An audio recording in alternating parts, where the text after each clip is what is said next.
Hey y'all!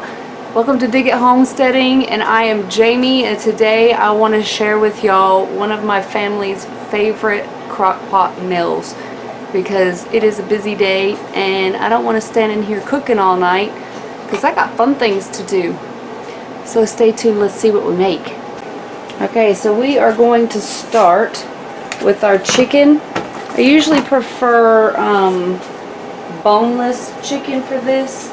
And it does say it has rib meat, so I'm hoping there's no bones. I got this one on sale, so hopefully it's just the meat. It is boneless, skinless breast. You can use whatever meat you want. Chicken wise is usually the best. You could use turkey, maybe even pork. I don't know. I haven't tried that yet. But I'm going to take off any of this extra fatty like that, and then I'm gonna just cube it into bite-sized pieces.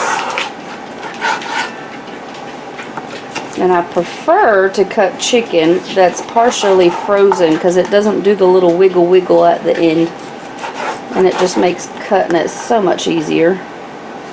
And this one's a little wonky, so we're going to cut it at an angle, and we're going to take all that off too. I'm going to take as much of it off as I can. I don't want it being greasy at all. So we're just going to go through and process all of this chicken. And this is 5 whole breast. I don't even know the weight. Let me see how much this is. This is 4.67 pounds. And you can adjust this to the size of your family. We like to make a lot of food all at once, and then we will either freeze leftovers or have a leftover night at the end of the week, that kind of thing. And I guarantee you everybody's going to want this as leftovers. So let me just get all of this processed and I'll show you the next step. So I just want to quickly let you know that this recipe calls for 4 large skinless breasts, and I don't even remember how many I just told you I have. I am going to double the recipe's ingredients in the spice department because I've made this a number of times, and the first time I made it following the instructions, we decided we needed a lot more spice for our taste. And I'll try to let you know as I do any substitutions. I do know it calls for vegetable oil, and I'm using ghee instead. And it is a home canned ghee, by the way. Maybe, just maybe, I'll have that video out before this one and then I can link it. If not, I'll try to come back and link it once I do have it out. But anyway, let's get started. Okay, so correction, it calls for 2 tablespoons of butter and 2 tablespoons of olive oil, but I'm going to do the 2 tablespoons of butter and 2 tablespoons of ghee instead of the olive oil. Okay, so we're going to start with the fats in here.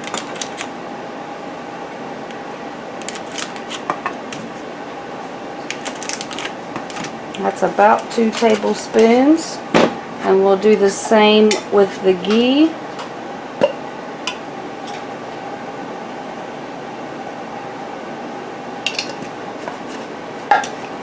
And it wants us to heat the butter and vegetable oil in a large skillet over medium heat, and then to stir in the chicken, onions, and garlic. But we're going to do things a little bit different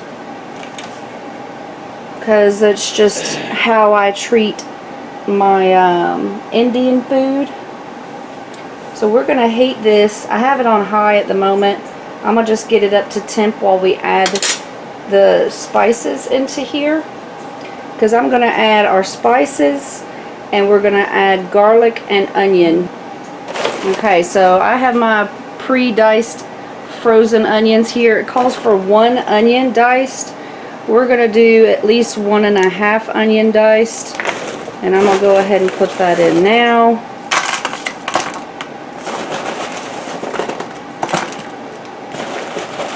Our family likes all the aromatics.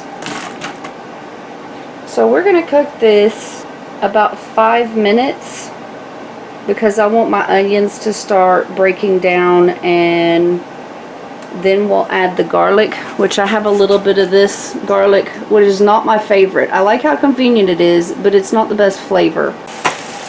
Okay, it's starting to break up a little bit. We're about 2 minutes in, so I'm going to just stir it around. And you can see it's starting to release its juices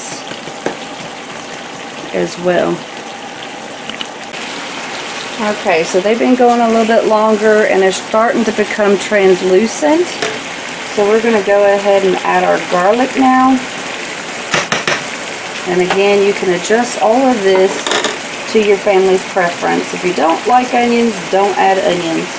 So the original recipe calls for 3 garlic cloves. And we are just going to use the rest of this. It has a lot of liquid down at the bottom, and it's garlic and water. So I don't necessarily want the water. But we're going to add as much of this as I possibly can because we love our garlic. Okay, so instead of trying to fight all that liquid, I just strained it.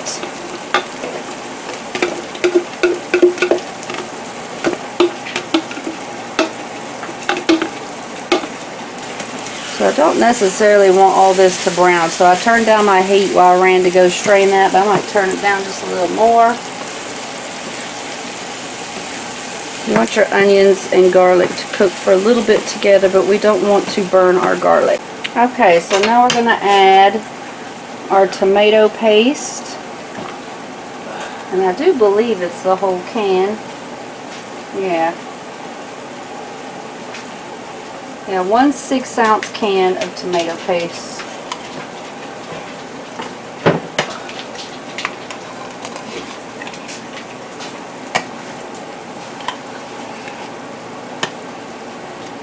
And this is probably something I will never ever can. I feel like a whole plant's worth of tomatoes goes into a little can like this, and that's just a lot of work. And I don't grow that many tomatoes. Okay, now we need to add some more things. We want to add curry powder, curry paste, tandoori masala, and garam masala. And I never have curry paste, but I do have curry powder. And the recipe calls for 2 teaspoons of curry powder. And I just have these in some upcycled instant coffee jars. And they have, let me show you, this kind of lid. It's kind of puffy in there a little bit, so it makes a decent seal so all my spices stay pretty good. And honestly, I'm probably going to triple, because I don't have that curry paste. So that one I'm tripling. Now we need 2 teaspoons of tandoori masala, which I have in here. And we're definitely doing 4. At least I think this is my tandoori masala. The labels come off. I think it is. And we're going to double that as well. And then garam. How do you say it? Garam masala? I don't know. Sorry if I'm butchering it. Garam masala, maybe. And then they want 1 teaspoon of that. So we're going to double that as well. Try to get all of this lovely stuff off of here. And the whole point of this, heating up, warming your spices in that fat, is to bloom your spices. It will intensify your spices. But I'm not done yet, because I just can't leave it alone. And I usually throw in some turmeric, because why not? The color is absolutely gorgeous. And every time I see butter chicken, which I've never even been to a restaurant to have it, the chicken is like a buttery color. So I'm also going to add just a little bit of this coriander powder. I've been trying to throw it in everything because I don't even remember why I had this much coriander powder. I know one of the recipes I used to cook used it, but I don't even remember what that is because this has been our go-to. So I'm throwing it in there. It adds a little bit of extra flavor. It may or may not be traditional. If you know, let me know.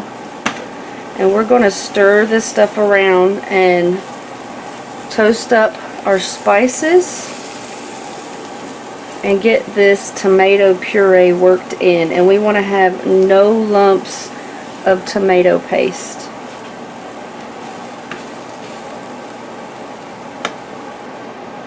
And now this is very aromatic, and it is going to make the whole house smell of curry, and everybody is going to know what's for dinner. And I will not be surprised if people start coming out of the woodwork excited that this is what we're having, because we have not had this since last year. Since it's a little thick, but I think it'll work out. I don't have any big clumps. Oh, I lie. I have one there. One big clump of tomato paste. We're just going to get it all incorporated.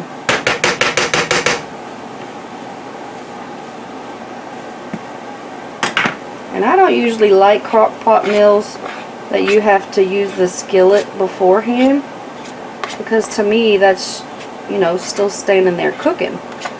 I don't want to stand there and cook. I want things to dump and throw in there. But this, y'all, this is absolutely worth it. To have an extra dish and take a few extra minutes, which of course is taking a few extra minutes because now I'm filming to share with y'all, but I am happy to do that. Okay, now it says to pour the mixture into a slow cooker, and we're going to put our chicken in the slow cooker. We're going to put the chicken in raw because this has to cook. So my chicken is cut up into pieces, so it will be just fine for all that chicken to go in raw. And then it really is perfect that I didn't get a big skillet, because now I don't have to pre-cook the chicken, which will also take a little bit of extra time. So anything I can make an adjustment to, I will, to make things faster. So okay, let's see. Let's get all this loveliness put in here.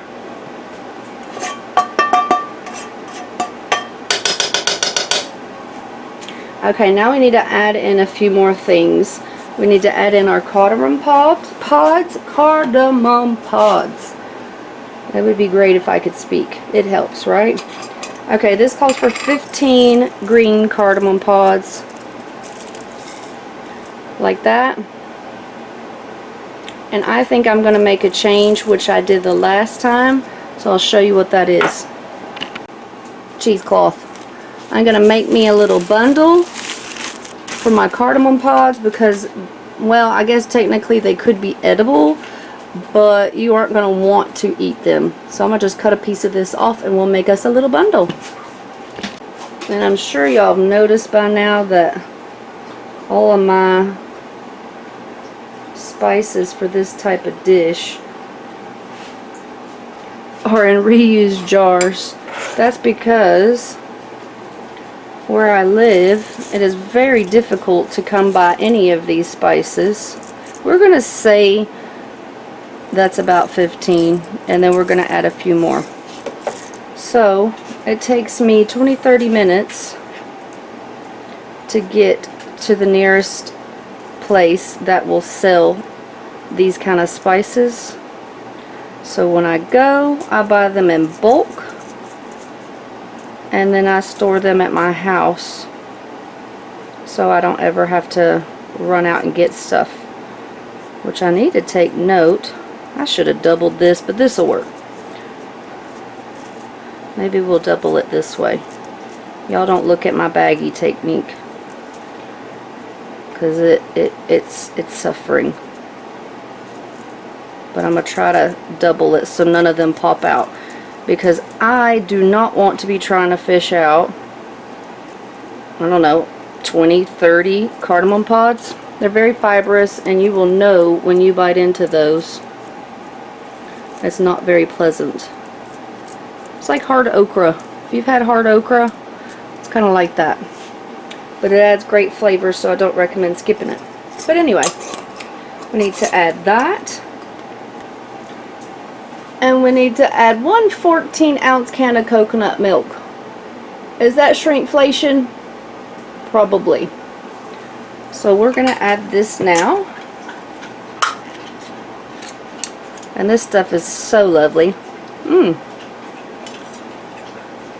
I always like when I can get a taste of that. And I'm trying to throw it everywhere. Y'all just work with me here. Okay. And then we have 3 more things we're going to throw in here, I do believe. This calls for 1 cup of low-fat plain yogurt, and I am using Greek, as cheap can get for around here, but this stuff for the price is actually really good. And I need a spoon, because I do not want to dip my curry spoon in my yogurt, because I know somebody's going to want this with honey. And that's something my husband shared with me. I'd never heard of Greek yogurt and honey until I met him. And then when we were traveling to Houston, we'd go into specialty stores there, because that was the only place we could get Greek yogurt. And it was fantabulous. And now Greek yogurt is everywhere, which I think is awesome. So we're adding 2 cups of that because we have more chicken than it's called for, and I want it to be nice and saucy. Now we're going to adjust salt and pepper to taste, and I have some pink salt, and I always find that this pink salt is not near as salty as regular table salt. So I do add quite a bit of that. And I'm going to add just a little bit of black pepper, just because I'm Southern and I like black pepper. That is not part of the ingredients. But as always, I highly recommend, for one, if you're new to cooking, go ahead and try out your recipes exactly as written. And then take note for the next time of what changes that you might like. And we're going to get all this stirred in real nice. Look at that. It's going to have that lovely, lovely color. And I did put the crock pot on low, but I don't know if it's plugged in. It's not, because I had to use the can opener. But yeah, always try, especially if they're trusted recipes. If they're just off the internet and you're like, hey, I don't like this, I don't like that, go ahead and make your substitutions. Just check, just take note. You know, if it's a liquid, go ahead and substitute for a liquid. Like I could substitute this yogurt for sour cream. Like say I didn't have quite enough, I could throw some sour cream in there. And all that will do is fill in the space for the creamy, delicious tanginess. And there's all kinds of charts for substitutions on the internet. So I recommend doing that. And go with your gut. It's food. If it's horrible, you might have 1 meal that ain't so great. But then you're going to have the experience of learning from it. It's a great opportunity to experiment and have fun. I love having fun in my kitchen. That's how I learn to cook and learn to figure out what goes well with other things, is by trial and error. Now I will come back in a little bit and stir this again.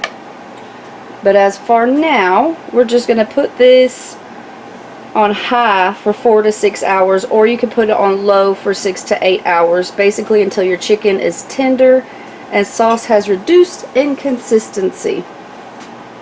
Reduced to a desired consistency.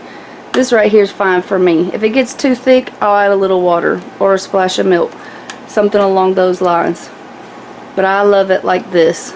So we'll watch it, and then I'll have to fish out my little janky baggie of cardamom pods, and I'll show you what it looks like at the end. Okay, change of plans. I went running around harvesting stuff. So I got these cucuzzi squash, and it's really hard to harvest anything one-handed, so I let it fall to the ground and cracked it, and I thought, oh, we could bump up our curry with some squash in there, and nobody will ever even know. And I have my big giant cutting board. No, I'm kidding. We just use the big giant cutting board. So you can see this is one of my big knives, and it's way longer. What I usually do anyway is cut them down to size like that. Let me move this here. And then I just get a vegetable peeler. This one has stuff in it already. Gotta love children helpers, but that's okay. It's all dried and through the dishwasher. I ain't bothered if you are. Rewash it. And I like to peel it. It's very satisfying to peel these. And this definitely will have seeds in it that we need to sort out. But I'll show you how I do that too. Just like that. We're just going to throw our mess this way. Okay, I'm going to cut the little end off. I'm going to try to hurry up and get this done quick, because I only have a little bit of time before we get to go have fun. And I harvested these at a decent size, but you can see these ones are already getting a little too seedy for my liking. But I do find if I just take out that middle bit that there's a good bit of squash on the outer area. We're just going to make a mess. Just get it out of the way. I need bigger cutting boards, don't I? Okay. And I'm literally just going to go to town on it. That's it. Whatever size you want.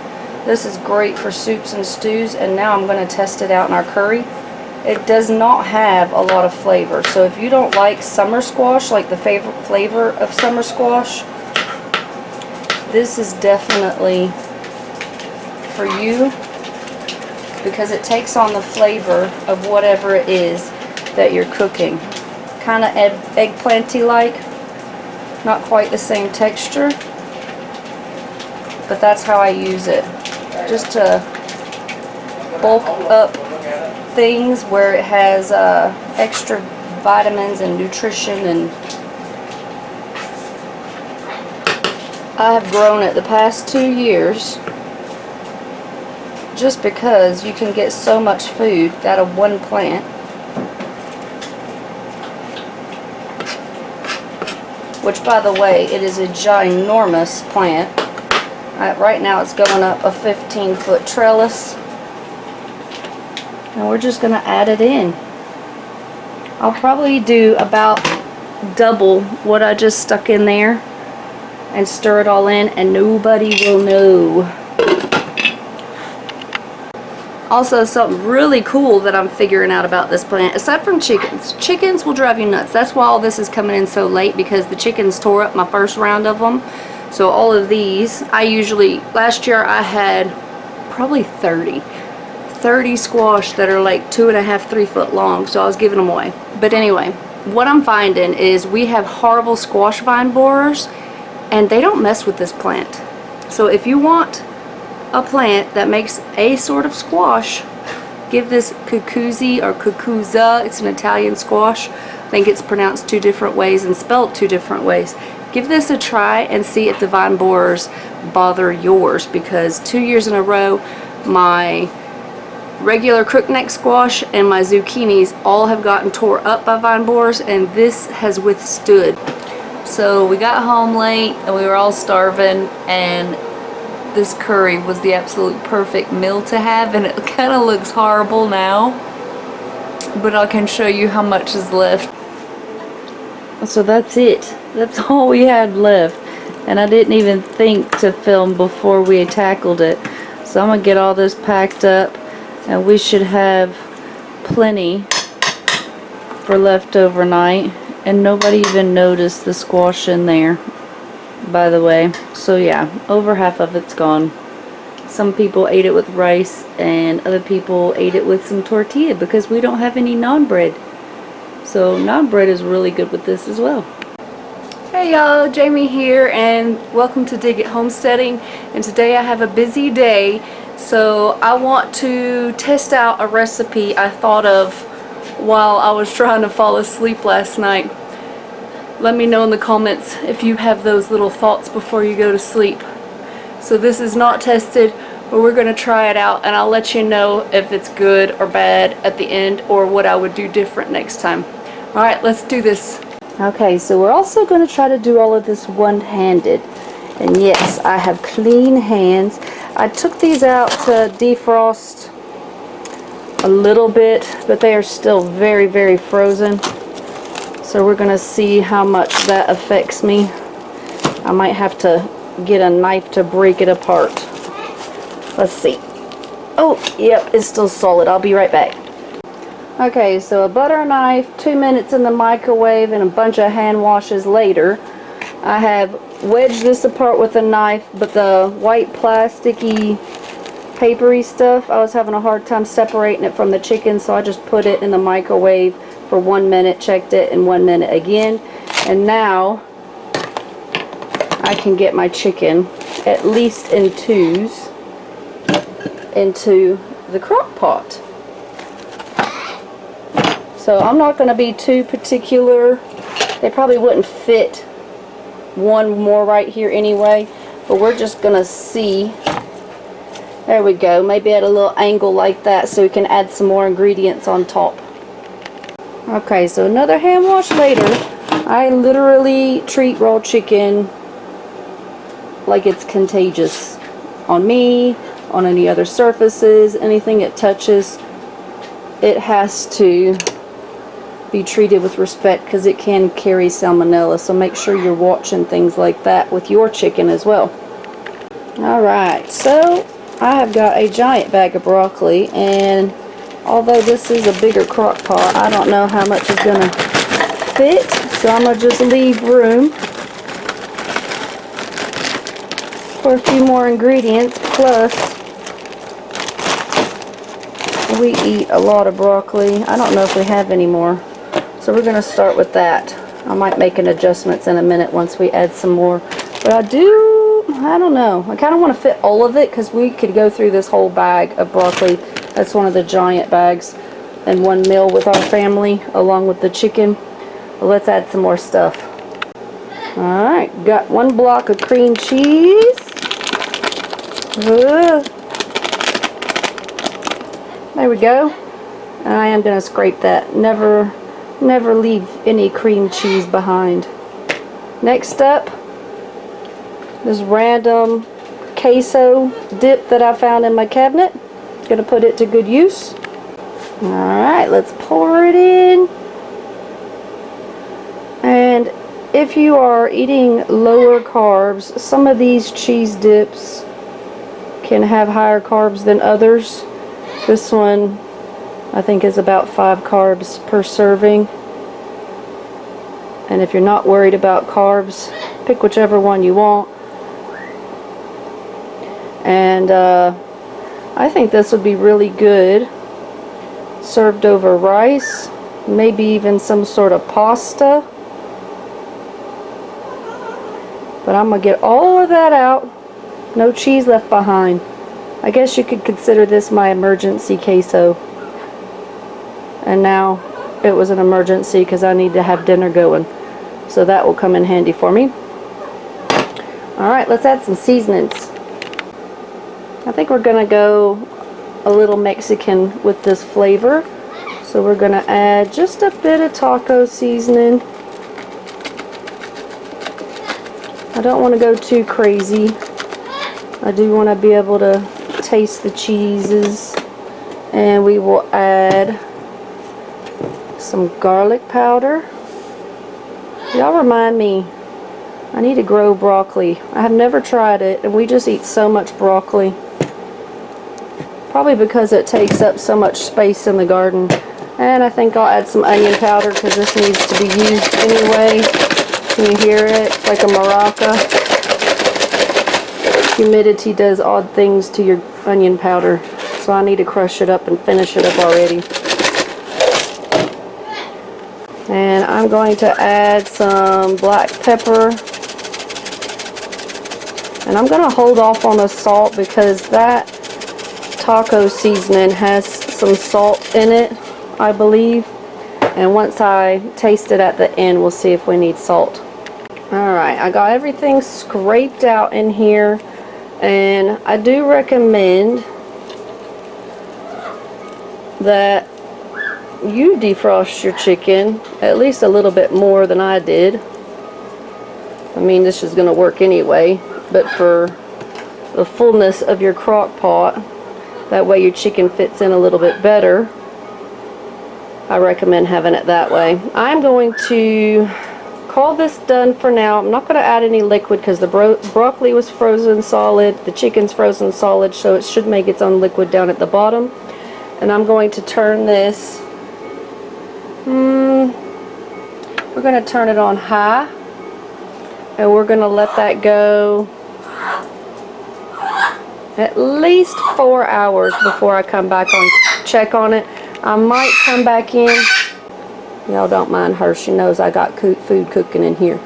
But in a little while, I'm going to come back and see if this has dropped down a little bit, and I'm going to try to add the rest of this broccoli. I might try to cram it in there now. We'll see how it goes. Okay, so I did decide to go ahead and cram it in there. I'm just going to put my lid on it as good as possible. I like my little fix-it. So when I first bought this, I think just maybe a month later, one of the kids broke my knob. So I just created a knob. I didn't want to have to buy a new one. But anyway, we're going to see how this goes. What could go wrong with cheese and broccoli and chicken and seasonings? I don't know, but that sounds delicious to me. Let me know what you think. So that broccoli was technically supposed to go with another meal, according to my meal plan.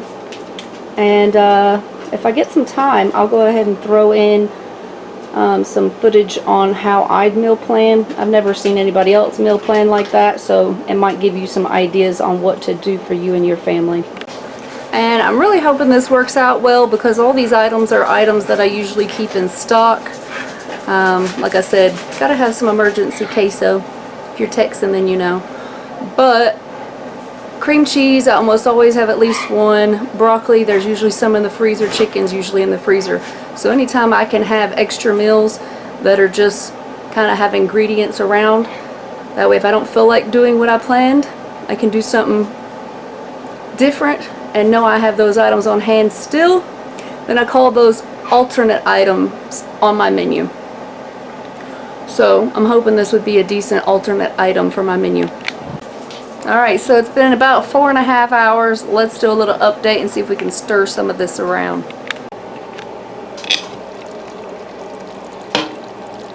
Well, it definitely smells delicious. And I never did add any liquid to it, so this is all the liquid it has made itself. So this might end up being like cheddar broccoli soup with chicken. I don't know. We're gonna see. Get it all stirred up. Chicken looking like it's getting pretty done. So basically that's what we're waiting for, is just to make sure our chicken's gonna be all cooked through. And sister came in and asked today what food was gonna be, and I said I don't really know, and she says, well, what do you mean? I said, well, I'm in there testing something out. Well, what all's in it? And I told her, and she thought that sounded delicious. So I'm excited to see it's got her approval already. Alright, so we're going to check on it again, and I think this is going to be just about done. I'm going to check one of these big pieces of chicken and make sure it's done all the way through. Now you could just shred up your chicken once it's all done. And mix it all together, but I think we're going to keep the pieces of chicken whole because there's 4 of us eating and there's 4 breasts in here. So that'll save me a step. Alright, that looked good.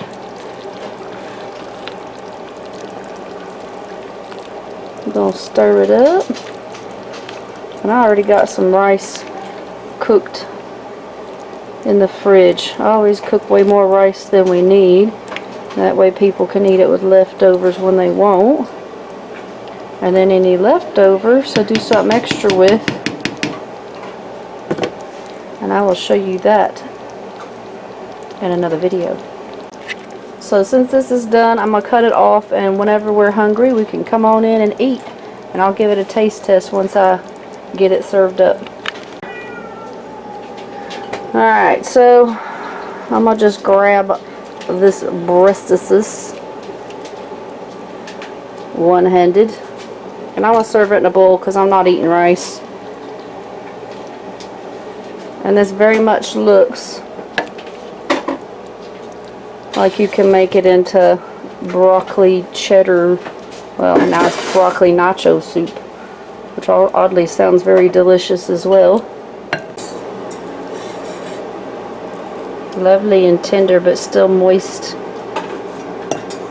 It's perfect. Oh, creamy, delicious cheesiness. The bird's definitely trying to get my attention now. She knows food's ready.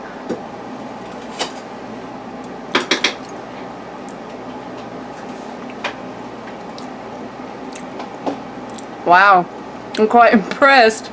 Now remember, I did not add salt because I wanted to salt it after, and I definitely, for my personal taste, would like to add salt. But I'm pretty impressed. Very creamy, velvety broccoli and chicken, exactly what you would expect. Just a mild touch of the taco seasoning to add a little and I think this is a winner. We'll have to have the family test it and see what they think as well. Alright, so me and the kids have or the kids and I, if you want to be specific, have tried it out, and we all say it is a go. So I will be happy to have this as an extra meal. Alright, so I am told that with the rice it's extra amazing. And if you like this video, please hit subscribe, like, leave a comment, share. Do all the things you do. We appreciate anything and everything you do, even if it's just watching a video. That helps too. And until the next time, love you, bye-bye.